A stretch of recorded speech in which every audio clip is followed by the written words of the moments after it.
അയ്യവ എന്താ ഒരു ക്രിസ്പിനെസ് അതില്ലേ. അപ്പോൾ ഇന്നത്തെ ഈവനിങ് സ്നാക്ക് റവ വടയാണ് ഉണ്ടാക്കാം. അപ്പോൾ അതിൻ്റെ ഒരു പാൻ എടുക്കുക, കുറച്ച് ബട്ടറൊക്കെ തേച്ച് കൊടുക്കുക. ഫുള്ള് ബട്ടർ അതിനകത്തോട്ട് വീഴാത്തതുകൊണ്ട് കുറച്ച് സ്പൂണിൽ ഇരുന്ന് ഞാനങ്ങ് നക്കി പിടിച്ചു.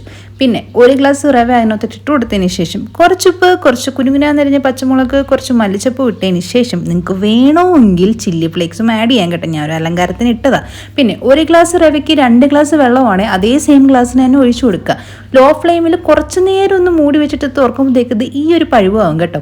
ഇനി നിങ്ങൾ അടച്ചു വെക്കണ്ട, തുറന്ന് വെച്ചിട്ട് ഇതുപോലെ ഇങ്ങനെ ഇളക്കി എടുക്കുമ്പോഴത്തേക്ക് ആ പാനിൽ നിന്ന് അങ്ങ് വിട്ട് വരും കേട്ടോ. കുറച്ച് ബുദ്ധിമുട്ടാണ് ഒറ്റ കൈ കൊണ്ട് ക്യാമറയും പിടിച്ചുകൊണ്ട് എടുക്കാൻ. പിന്നെ ഞാൻ അതങ്ങ് മാറ്റി വെച്ച്.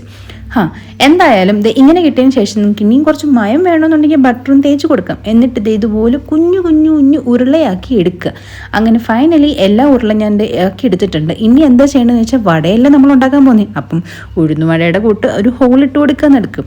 ഞാൻ എത്ര ഇട്ടിട്ടും പൊട്ടിപ്പോകുന്നത് കൊണ്ട് തന്നെ ഒരു സ്പൂൺ വെച്ചിട്ട് ഇതുപോലെ കറക്കിയെടുത്ത്. പൊട്ടിപ്പോകരുതേ. എണ്ണ തിളയ്ക്കുന്ന സമയം കൊണ്ട് ഇത്രയും ഞാൻ അങ്ങനെ എടുത്തിട്ടുണ്ട്. അപ്പം എണ്ണ തിളച്ച് കഴിയുമ്പോഴത്തേക്ക് ഇതെല്ലാം 1, 2, 3 എന്ന് പറഞ്ഞാൽ ഇട്ട് കൊടുക്കുക. പിന്നെ ഒരു കാര്യം കൂടി, ഇട്ട ശേഷം ഉടനെ അങ്ങ് ഇളക്കാനും നിൽക്കരുത്.